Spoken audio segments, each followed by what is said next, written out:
enfermedades virales las que tenemos. Ahora vamos entonces a seguir con la detección y la caracterización molecular de las enfermedades virales de las abejas y puntualizar en el análisis de las secuencias. ¿Por qué no puedo? Ahí está. Voy a esconder esto. Bueno, el ARN tiene una importancia entonces, o tiene Connie, relevancia, ¿sí? no se está Estoy viendo la revisando. presentación. Ah, ¿no se ve la presentación? No, A ver. no, me parece que no compartiste al final. Ah, pensé que estaba. Aprovecho que estoy justo hablando en privado con Cristina. Cristina fue subiendo hasta ahora todas las clases de los links de YouTube y todo eso. ¿Alguno tuvo problema para acceder a esos videos o nadie corroboró? Yo, Matías, yo sí accedí al de Rafael Calderón, lo ¿A pude ver todas? bien. No, a todas no, pero a dos seguro accedí a alguna parte que quería retomar y pude verlos bien por YouTube. ¿Al de morfometría y variabilidad genética alguien entró? Sí, yo Ah, entré. probé. ¿Entraron bien? Bueno, bueno, entonces hablo en privado con quien no pudo a ver qué está pasando. Listo, seguí con...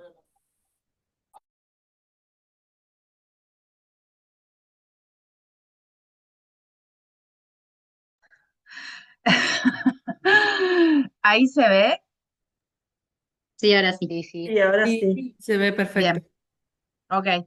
Bueno, entonces ahora vamos a hablar entonces de cómo se produce la detección y la caracterización molecular de estas especies virales que estuvimos hablando en la primera parte de la presentación. Y también vamos a ver un poco de lo que serían los análisis de estas secuencias del genoma de los virus detectados.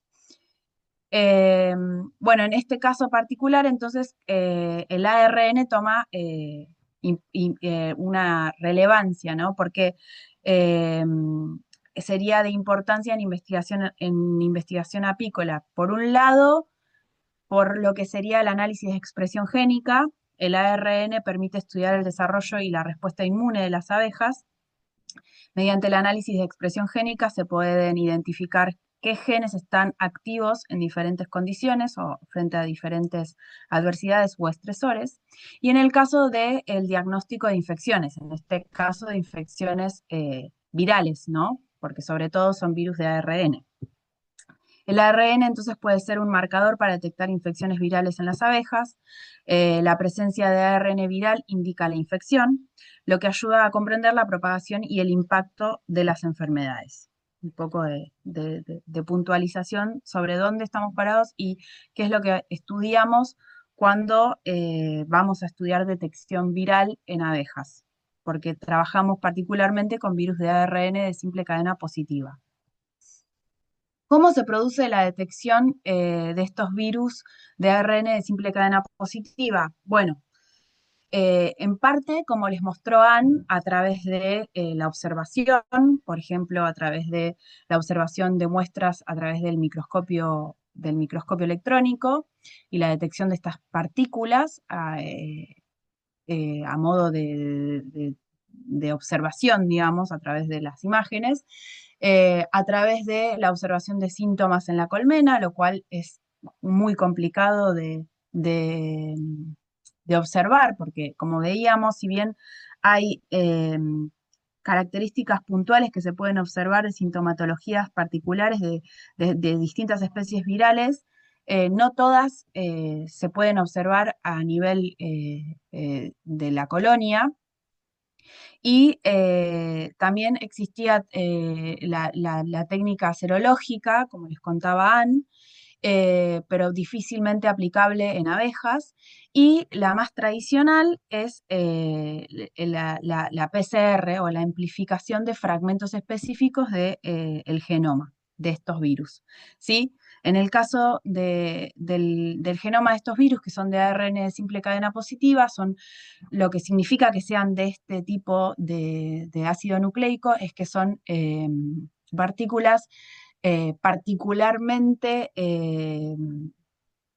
lábiles, digamos, o sea, fácilmente degradables, por lo que se elige esta técnica, que es una técnica altamente sensible y rápida, lo que permite la manipulación rápida de las muestras y que no se pierda o no se deteriore el material de la muestra.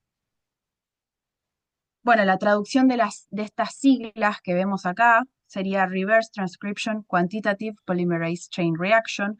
Es una reacción en cadena tradicional, pero que es cuantitativa, por lo que vieron con Anne, cómo se producía la cuantificación de las partículas en la reacción a través de la fluorescencia y las curvas, como explicó Anne.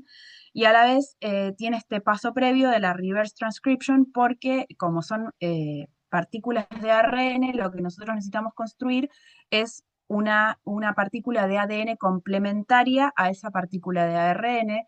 ¿Por qué una partícula de ADN complementaria? Y porque el ADN es mucho más estable y tiene más durabilidad que una partícula de ARN, ¿sí? Entonces es importante, como paso previo a la amplificación de la secuencia, la transformación de esa partícula de ARN en ADN complementario. Esta técnica entonces, ¿qué es lo que produce? ¿Qué es lo que hace? Retrotranscribe entonces una hebra de ARN en ADN complementario, como les comentaba recién, ADN copia, usando una transcriptasa inversa o transcriptasa reversa, y el resultado de esta amplificación, de la generación de este ADN complementario, ese resultado o ese producto se amplifica mediante una PCR tradicional. El término PCR con transcripción reversa no debe confundirse con la PCR en tiempo real, también denominada PCR cuantitativa, qPCR las siglas, que en ocasiones por una mala traducción del inglés se abrevia de la misma manera, como RT-PCR por Real Time PCR, pero en realidad RT, las siglas RT se refieren a la reverse transcription, al paso previo de la amplificación en cadena. Esta técnica supone una técnica altamente sensible, como les comentaba, que puede detectar un número de copias de ARN muy bajo, ¿sí? Porque uno, ni bien empieza a manipular la muestra, la transforma en ADN y rápidamente puede amplificar ese ADN copia, detectando copias o número de copias muy bajos del ARN, que es muy difícil de amplificar. Esta técnica tiene los principales usos de esta técnica son particularmente para la detección molecular de genes, para estudiar genomas de virus, como vamos a ver, y sobre todo en la expresión génica. Bueno, acá este artículo a modo de ejemplo del año 2004, en donde se describe por primera vez la técnica de la reacción en cadena para la detección del virus de las alas deformes en Apis mellifera y en Varroa destructor. Eh, bueno, el objetivo de este trabajo fue desarrollar un ensayo específico para la detección del virus de las alas deformes, tanto en abejas como en ácaros, basándose en la técnica de la PCR con la retrotranscripción previa. Y lo que observaron en sus resultados fue que la señal que obtuvieron en abejas con alas deformadas fue significativamente mayor que en abejas con con alas normales. ¿Qué significa esto? Que las abejas con alas deformadas efectivamente presentaban mayores cargas virales que las abejas de la misma colonia, pero con alas normales. Lo que se vio también es que el virus de las alas deformes estuvo ampliamente distribuido en colonias de abejas y en los ácaros de estas colonias, infestando estas colonias. En promedio, una mayor prevalencia del virus fue detectado en abejas recolectadas en otoño en comparación con abejas colectadas en primavera o durante otros periodos del año, ¿sí? Lo que significa es que acá que se veía una dinámica estacional de este virus, ¿sí? Se empezaba a hablar de la dinámica estacional que presentan estos virus, algo que también mostró Anne en los distintos gráficos cuando habló de prevalencia a lo largo del año de las distintas especies virales. Bueno, ¿cómo sería el procesamiento de las muestras para la aplicación de esta técnica en la detección de las especies virales de ARN de simple cadena positiva? ¿Sí? En primer lugar, obviamente, hay que ir al campo y tomar muestras. ¿Cómo debería ser la toma de estas muestras? Bueno, como les comenté, es importante puntualizar en esta parte porque es algo sobre todo que también mencionó Ann cuando mostraba, como cuando mostraba estos planiferios a donde se habían detectado los virus y que decían los lugares a donde no eran detectables o donde, o donde no había directamente esos virus. Ella ponía en duda la manipulación de las muestras. ¿Y por qué es esto? Porque efectivamente esto es un factor a tener en cuenta. La manipulación de las muestras para el estudio de las especies virales de ARN de simple cadena positiva es muy importante porque los virus de ARN son muy fácilmente degradables y si la muestra no está en condiciones, la partícula de ARN se pierde, se deteriora, se rompe y ya la técnica no sirve para la detección. Entonces es muy importante tomar las muestras o transportar el material vivo desde el campo hacia el laboratorio o tomar la muestra directamente en nitrógeno líquido o en hielo seco o a través de estabilizadores químicos. Ejemplo, tomo la muestra y la meto en un tubito con este reactivo, este estabilizador químico que puede ser trisol, por ejemplo, y de ahí rápidamente transportar las muestras a freezers en menos 80 grados centígrados, que a esa temperatura se puede preservar el ARN sin deteriorarse. Luego la extracción del ARN, dependiendo del estudio que yo quiera hacer, si yo quiero solamente detectar la presencia de los virus en las colonias, puedo trabajar con pools de abejas o con determinadas cantidades de abejas procesadas en la misma muestra. O si, por ejemplo, quiero estudiar el sistema inmunológico y ver expresión génica, tendría entonces que trabajar con abejas individuales. Posteriormente, de la extracción del ARN, tengo que hacer una digestión con DNasa para poder eliminar cualquier contaminación por ADN genómico. Luego de eso sí paso a la retrotranscripción, lo que es la retrotranscripción, como les comentaba, la síntesis del ADN copia, que es obtener este ADN sintético que es más estable, copia o base para poder hacer la amplificación de la secuencia de interés. Y luego sí la reacción en cadena o la PCR, que puede ser en tiempo real o cuantitativa. En este caso es más útil que sea cuantitativa porque de esta forma yo voy a poder obtener un acercamiento a lo que sería la carga viral de mi muestra, ¿sí? Para esta amplificación específica lo que necesito es un diseño de cebadores específicos que me aseguren la amplificación de una secuencia de interés y obviamente un termociclador o un sí, termociclador que me haga esta, esta observación de las expresiones del fluorescente intercalante que se va a ir incorporando en la amplificación de cada muestra.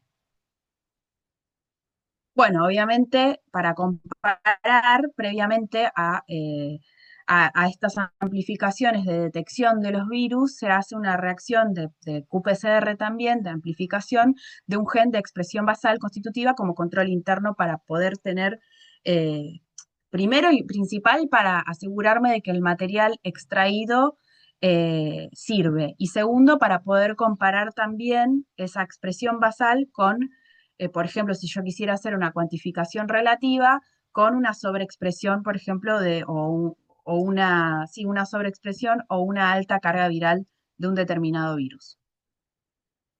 Lo que permite esta técnica también de la PCR en tiempo real es el análisis de alta resolución de temperatura, que es bueno, como les decía, es un análisis de fusión de alta resolución que se realiza justamente inmediatamente después de las PCRs para identificar variaciones en las secuencias, porque según la secuencia y si hay una variación mínima de ácidos nucleicos que pueden ser mutaciones, yo voy a ver distintos picos. O sea, voy a tener mi control positivo, o sea, una muestra que me diga qué tipo de high resolution, de análisis de alta fusión debería tener la secuencia, y la muestra que yo estoy probando y que yo estoy amplificando, y ver si se correlaciona al mismo pico o si me hace un pico a una temperatura diferente, lo que significaría una variación en la secuencia. A su vez, para asegurarme la correcta amplificación de la reacción, se corren geles de electroforesis en gel de agarosa, o sea, se hace la electroforesis en gel de agarosa.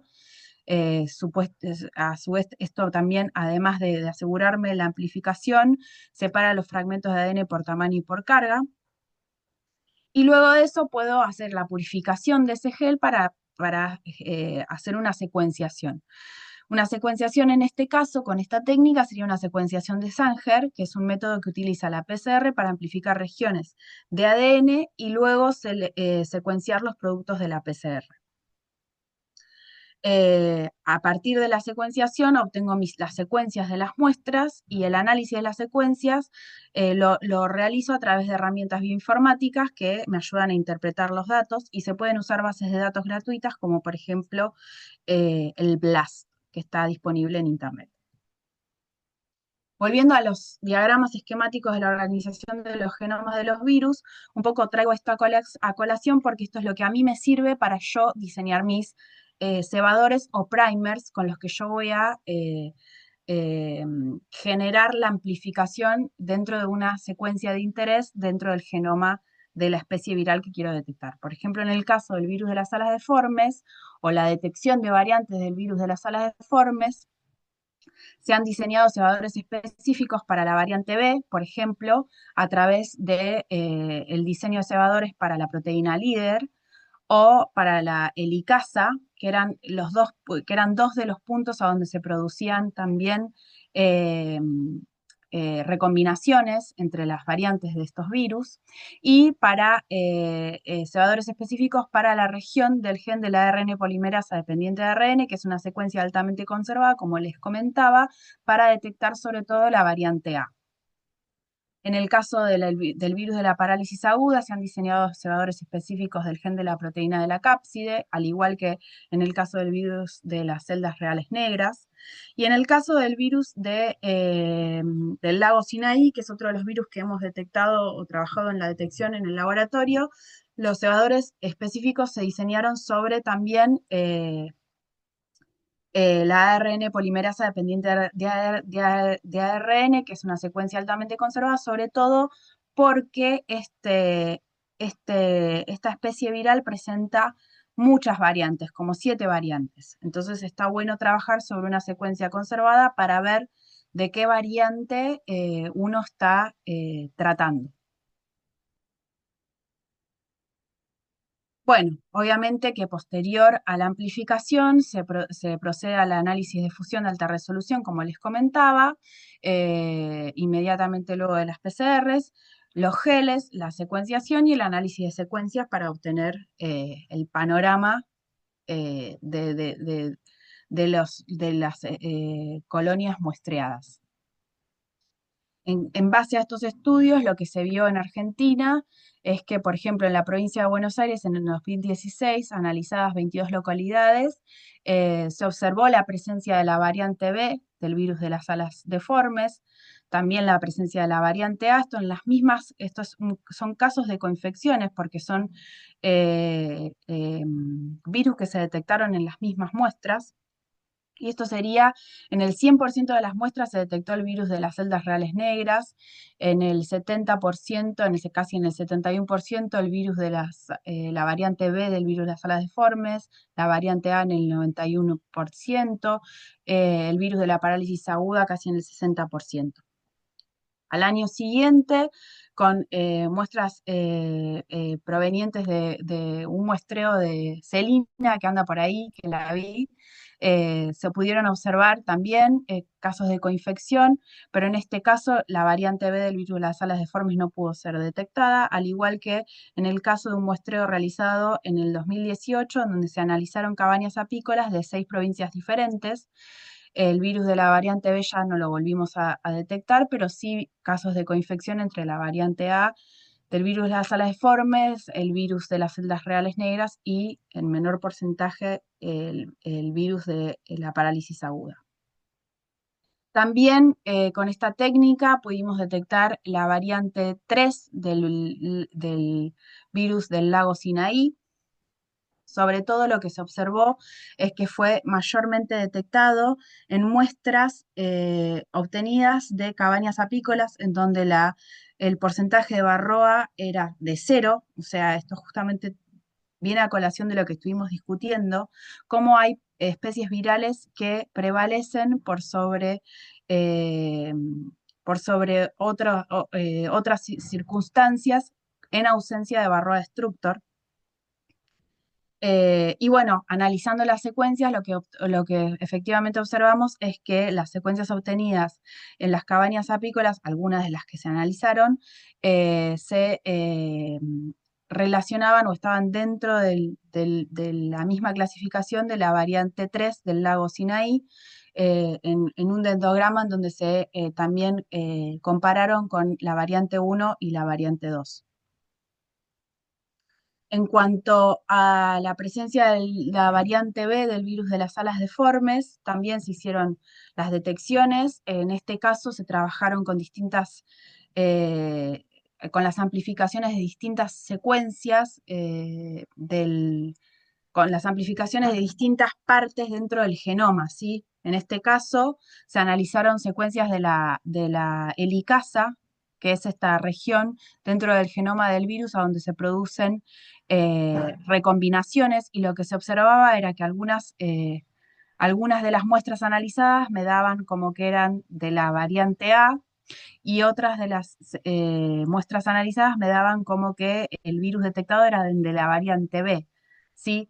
Entonces, estas mismas muestras les hicimos la amplificación de la ARN polimerasa dependiente de ARN, y vimos que efectivamente las que me daban que eran variante B, en esa secuencia también, en la amplificación de la RDRP, también se agrupaban con variantes de referencia de la variante, secuencias de referencia de la variante B del virus de las alas deformes.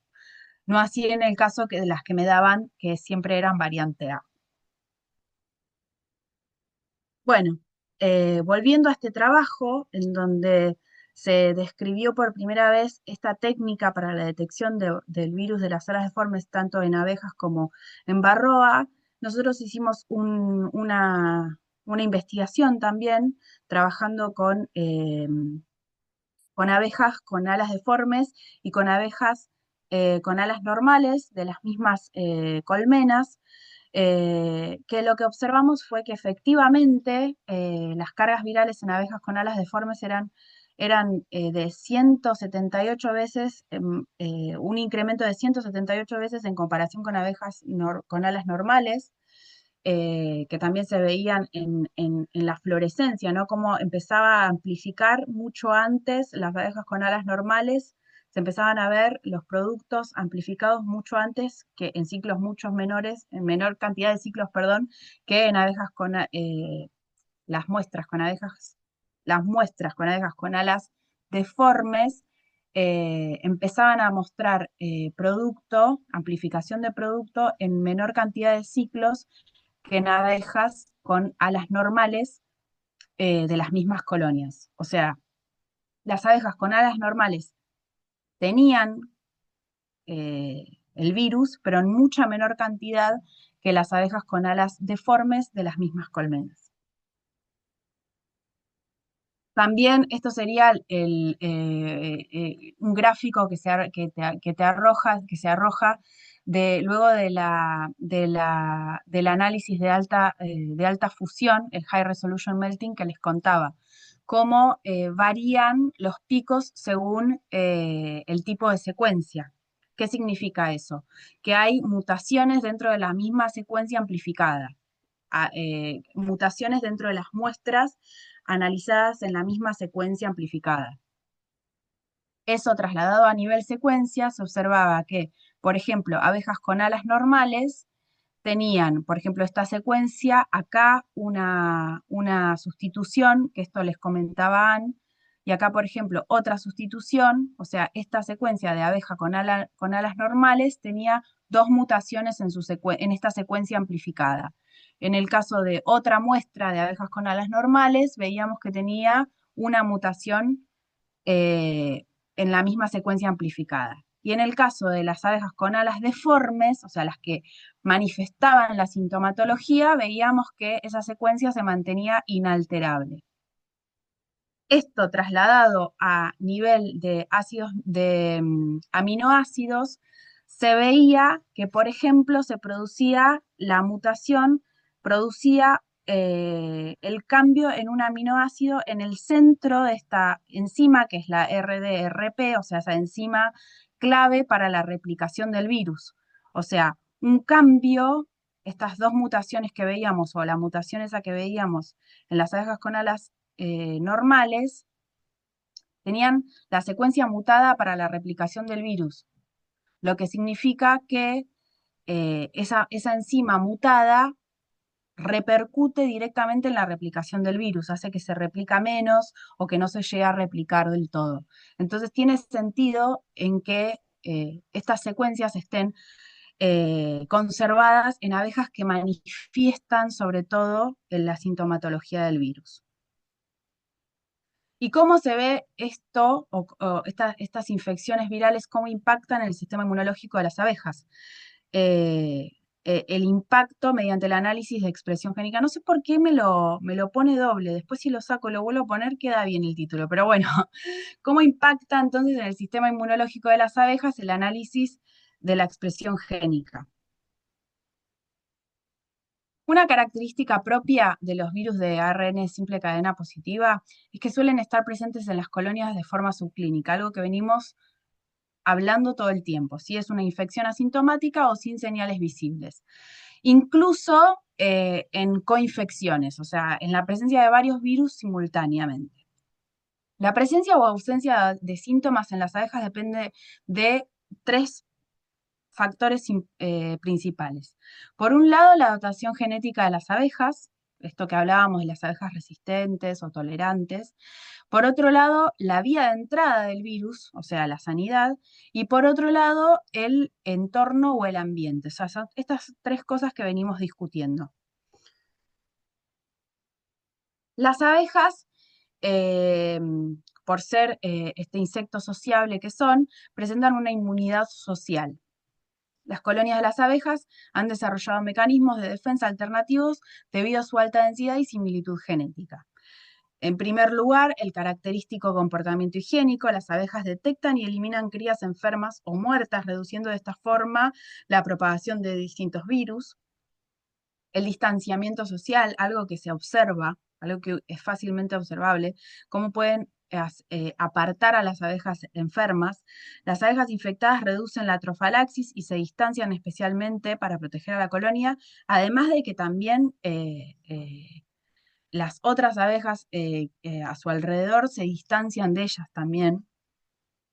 También el uso de sustancias antisépticas, utilizan defensina y secretan defensina en sus productos de la colmena y también recubren la colmena con propóleo. Todos estos serían atributos de la inmunidad social de las abejas.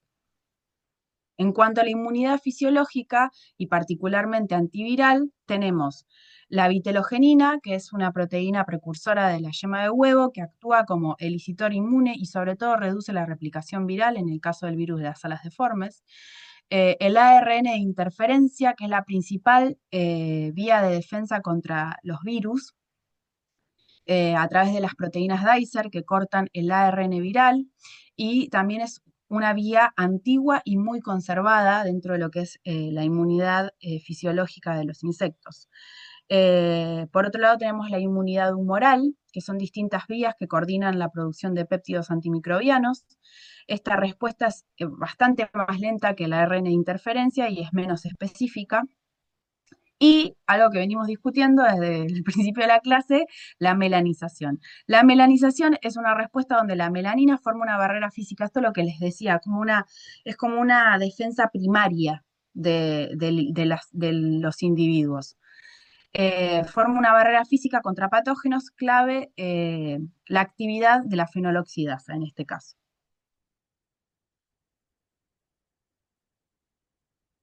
El impacto de las infecciones virales en el sistema inmune de Apis mellifera analizado mediante el análisis de expresión génica. Ahora vamos a ver cómo se aplica la técnica que veíamos hoy para la detección de los virus, pero dentro del análisis de las infecciones virales en el sistema inmune de Apis mellifera.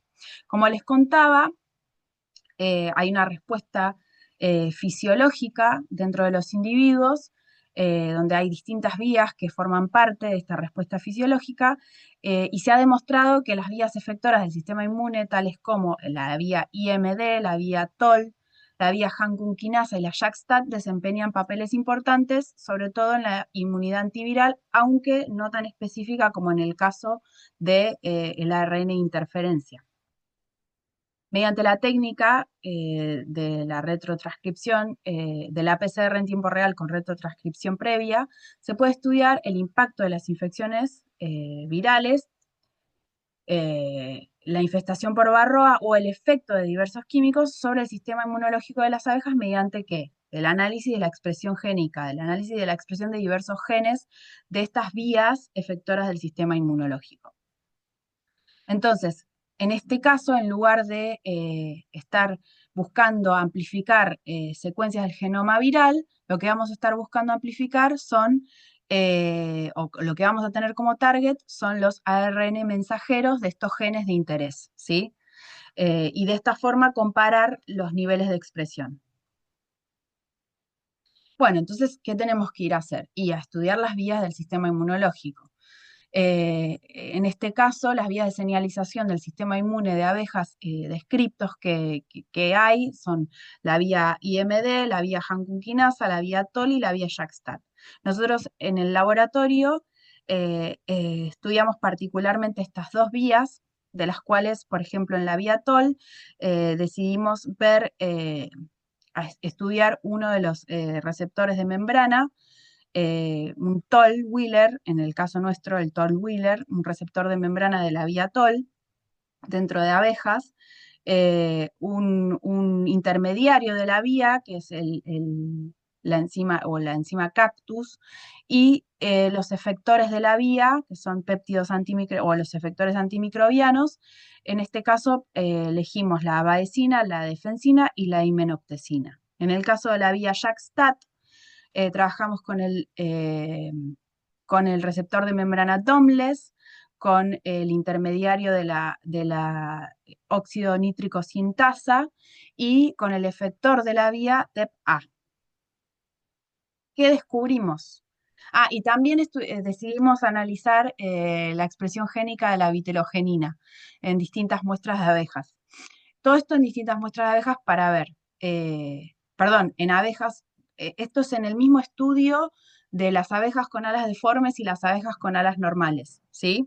Estamos en ese mismo estudio, en el que vimos que en abejas con alas normales veíamos que había detección del virus de las alas deformes, pero en mucha menor carga viral que en abejas de las mismas colonias, pero que presentaban las alas deformes, a donde veíamos que las cargas virales eran eran mucho más altas que las cargas virales en abejas con alas normales. En esas mismas abejas nos fuimos a ver qué pasaba en las vías del sistema inmunológico, en estas dos vías del sistema inmunológico, a donde decidimos estudiar la expresión génica de estos genes que les estoy mostrando ahora, de estas dos vías efectoras del sistema inmunológico.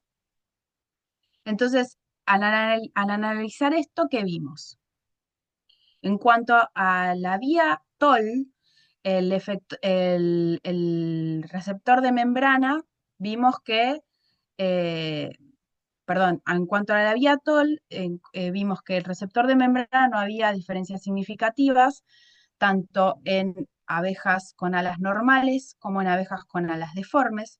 Lo que sí vimos fue que en el intermediario de la vía, o sea, en la expresión génica de cactus, había una sobreexpresión de cactus en abejas con alas deformes. ya vamos a ver que cactus en realidad es un inhibidor de la vía TOL, ¿sí? O sea, en el caso de abejas con alas deformes está sobreexpresado el gen inhibidor de la vía TOL. Pero dentro de los péptidos antimicrobianos o los efectores de esta vía, vimos que habíamos visto que elegimos tres, la vaicina, la defensina y la himenoptesina, vimos que había una sobreexpresión de la himenoptesina. Entonces, por un lado vemos que está sobreexpresado el inhibidor de la vía, pero vemos que está sobreexpresado un efector de esa vía. El efector de este efector, digamos, la himenoptesina, no es únicamente efector de la vía TOL, sino que también es efector de la vía IMD. Entonces, una potencial explicación de esta sobreexpresión es que este efector de vía de sistema inmunológico, esta sobreexpresión esté dada por la vía IMD, la cual no fue analizada en este estudio. Por otro lado, dentro de lo que fue la vía de la JAK-STAT, vimos que estaba sobreexpresado el- el receptor de membrana, el intermediario de la vía, receptor de membrana, receptor de membrana, el intermediario de la vía y el efector de la vía. ¿Sí? Entonces, en el caso de la vía JAK-STAT, vimos una sobreexpresión o una vía activa en el caso de abejas con alas deformes. ¿Sí? En cuanto a lo que es la vitelogenina, no vimos diferencias significativas. Entonces, volviendo a las vías, ¿qué vimos? En el caso de la vía JAK-STAT, sobreexpresión del receptor de membrana, sobreexpresión del intermediario de la vía y sobreexpresión del efector de la vía.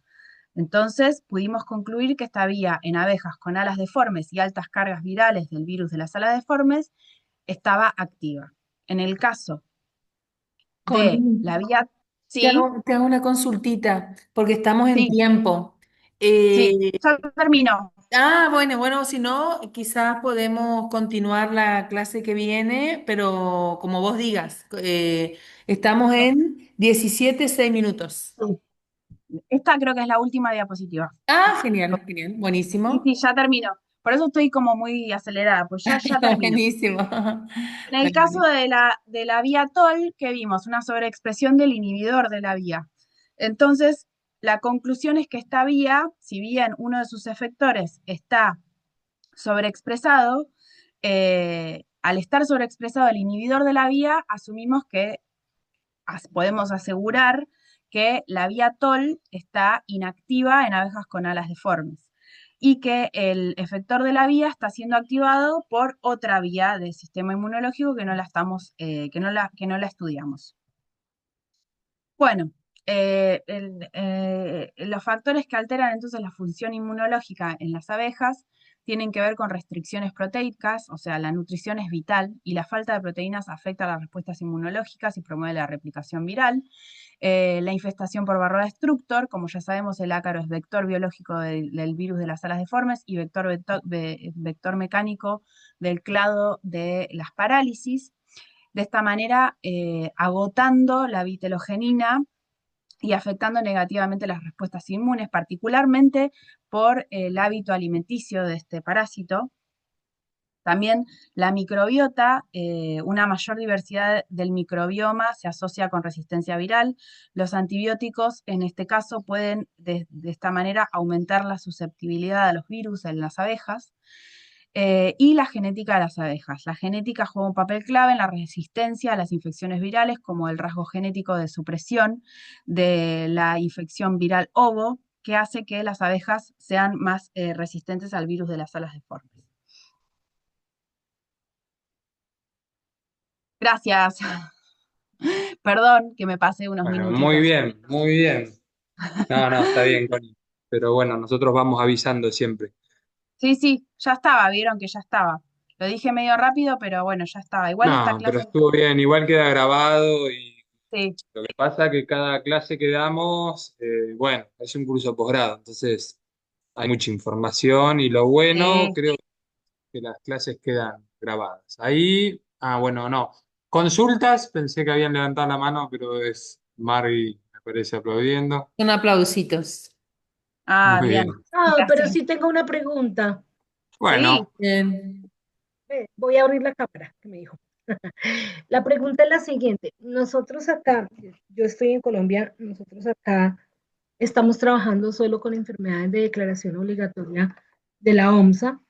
Entre esas, pues está Varroa, pero sí nos interesaría poder hacia el futuro cercano implementar esas técnicas de diagnóstico. Al no ser enfermedades virales, las virales de declaración obligatoria, pues no contamos con esa información de los primers, del procedimiento para realizar la técnica por PCR, ni los controles positivos, ni los, sobre todo eso, los controles positivos. ¿Hay alguna posibilidad de que se pueda hacer una interacción con el laboratorio para conocer si ustedes tienen esto es material y este procedimiento, si pudiésemos hacer un acercamiento para poder implementar las técnicas aquí? Sí, la realidad es que estos estudios nosotros los realizamos ya hace casi 10 años. En este momento estamos en un momento muy delicado en Argentina en cuanto a lo que es investigación científica y, y bueno, nosotros tampoco ahora tenemos acceso a estas técnicas. Esa es la realidad.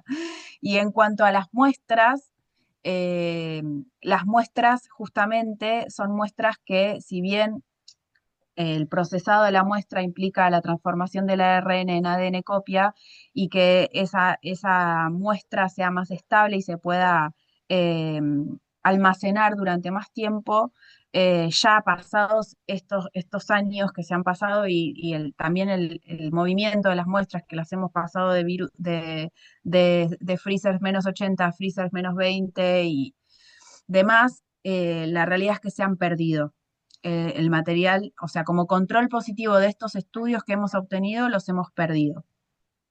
Lo que te puedo recomendar es que por ahí intentes una interacción con el Grupo de La Plata de Francisco Reinaldi, que ellos están más actualizados en el estudio de las enfermedades virales de las abejas en Argentina en este momento.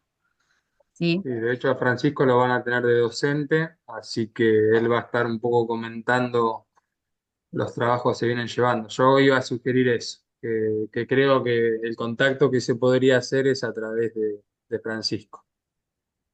Sí, a Ok, Además, nosotros ellos, nos encantaría poder seguir.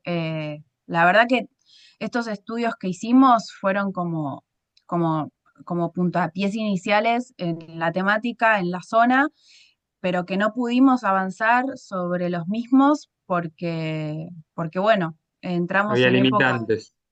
muchas limitantes. O sea, la verdad es que carecemos muchísimo de tecnología, eh, de equipos, de reactivos, de especialistas en biología molecular. Y bueno, tuvimos que reorientar también nuestras líneas para poder seguir estudiando e investigando abejas, pero desde otros temas, porque la realidad es que no pudimos seguir avanzando en esto.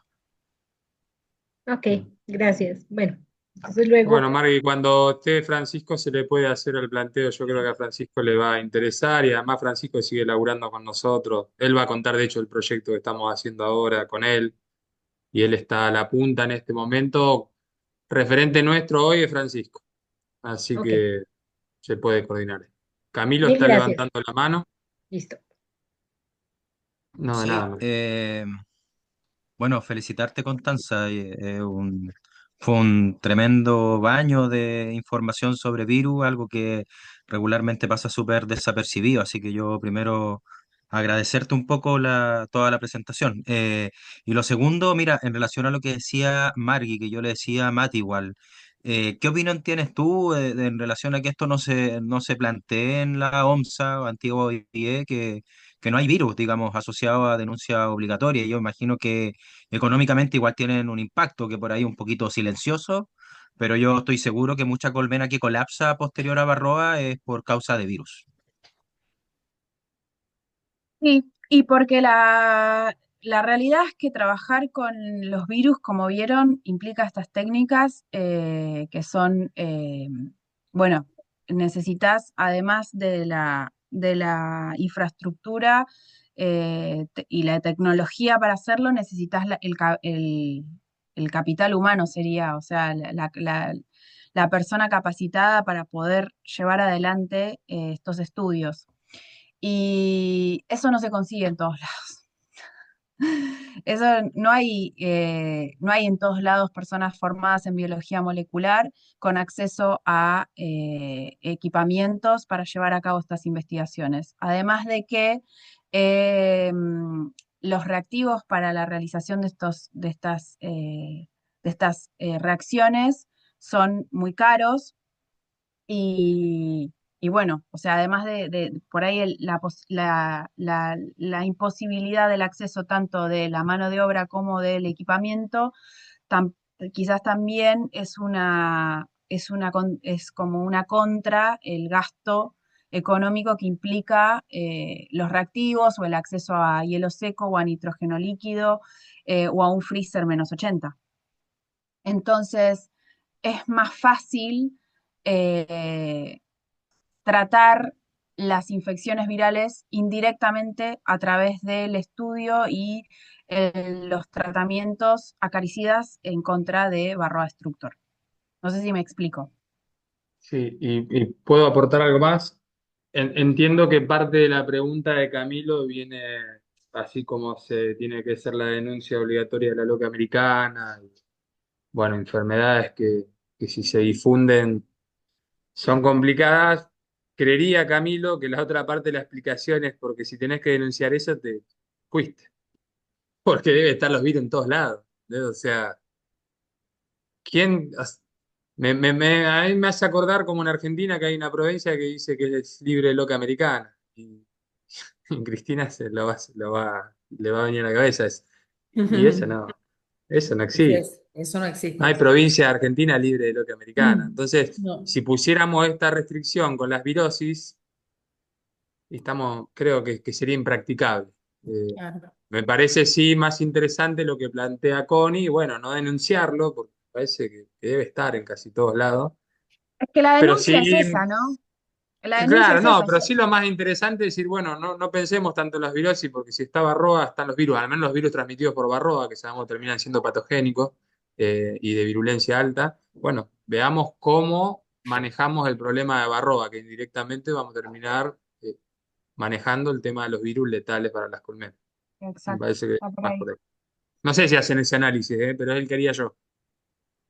Sí, sí, es que es el que yo hago también. O sea, se trata de Varroa porque Varroa es vector y está ahí entre medio. Entonces, tratando a Varroa, podemos disminuir el efecto causado por las infecciones virales, por ahí las más importantes y las que causan verdaderos daños. Porque si no está Varroa, también vemos que hay virus presentes en las colonias, aunque no esté Varroa. El caso de Australia, el caso de las cabañas apícolas que yo les mostraba, que la sanidad decía que tenían 0% de Varroa, pero las pasamos por la QPCR y detectamos virus del lago Sinaí. O sea, eh, puede no Sí, estar Varroa y sin embargo las infecciones virales están de forma latente. Esto es lo que hablaba, lo que decía Ann también, las covert infections. Estas virosis que están y permanecen de forma latente están inclusive desde antes de que Varroa haga el salto hospedador. sí, Esa sí, es la de hecho realidad. los trabajos de Val y Bale y todo eso son, Del no sé, yo 80 y me acuerdo, pico, claro, no, y antes exacto. también, ¿eh? Sí, Ni Varroa ni de había hecho las entrado Apis mellifera. sí, sí, sí, el virus de la cría ensacada fue descrito, el virus de la cría ensacada, el virus, el apis mellifera, el virus filamentoso, el apis mellifera filamentos varios, son todos virus que han sido descritos mucho antes de que Varroa destructor Ingresa a sea, esos países. sea Varroa destructor, cuando Varroa era Varroa jacobsoni nada más. Mm. Bien, no sé si queda alguna otra pregunta. Cris, ¿qué estamos? ¿Hoy que es el encuentro 5 o el cuarto? Ya me el perdí yo. cuarto, el Ah, cuarto. bueno, estamos casi a la mitad del curso, los Sí. valientes. Sí, está bien, está bien. Bueno, mil gracias, Connie. Buenísima la charla. Connie, no sé si dejaste tu mail, pero si no está en tu CV que está en el aula virtual, o si no lo podemos Sí, pasar también después. está en la presentación. La presentación yo te mandé, Y después la Mati. vamos a subir. Bien. Y bueno, habría que volver a preguntarle a Ann lo de la Lo de presentación de ella. la, No me quedó bien claro eso. Porque Ana en Eh, un momento nos dijo que había información que no estaba publicada y que o la no entendimos bien lo que nos quiso decir. no Entonces le vamos a entendí. volver a preguntar Sí. si podemos subir el PDF. En un momento medio que nos dijo que iba a sacar algunas diapos, recién ahí podíamos subirlo, porque los europeos son particulares con eso. De hecho, la Eso primera... entendí yo, Mati, Sí, yo entendí que lo la mismo. grabación no tenía problemas porque, Exacto. bueno, Claro, está quedaba bien. la grabación y que podían repasar la grabación, pero el PowerPoint, algunas filminas las Lo voy a iba sacar. a sacar De hecho, en porque la eran primera datos edición, inéditos. Eso Ernesto entendí. Guzmán Novoa no nos dejó ni subir la clase grabada ni subir la presentación directamente. Así que hoy estaba mirando el aula anterior y bueno, viste que te hablaba, Cris. Les quiero comentar, bueno, entonces a nosotros nos queda pendiente subir las clases en PDF, que las subimos todos los lunes. Connie, te vamos a pedir bibliografía recomendada, los Ok, trabajos en PDF para también subirlos y bueno, después Cris con Sandra suben el link a YouTube. Y el ok. viernes que viene vamos a trabajar un poco con parasitismo de Varroa. Vamos a hacer un repaso de las dos actividades previas a los que entregaron. Y vamos a empezar con control clásico de Varroa y vamos a empezar a introducir el problema de la resistencia para que después el otro siga Julia el otro viernes. Las clases están todas subidas, Mati, están todas, tienen acceso al canal de YouTube. Para los que no tenían acceso, era una cuestión ahí de configuración, ya está solucionado. Y Sí. hoy subimos un libro clásico Eso de igual. acarología que como era muy pesado, tuvimos que colocar un link para tener acceso, pero está en el módulo 1. ¿Sí? Está Solo eso. escaneado el libro ese, ¿no? La Sí, está portada escaneado. parece que es el original y después, bueno, te encontrás con está escaneado. Pero bueno, por lo menos es el Kranz, el de que hablábamos la otra vez. Bueno, gente, si no hay más consultas, gracias a todos, gracias Connie, gracias Cristina y buen fin Gracias. de Buen Igualmente, fin. buen fin de descansar. semana. A descansar y a hacer la actividad. Muchas Exacto. Ok. gracias. Feliz fin de semana. Chao. Chao, Hasta chao. Muchas luego, buen fin. gracias. Adiós. Chao, Chao, gracias. gracias.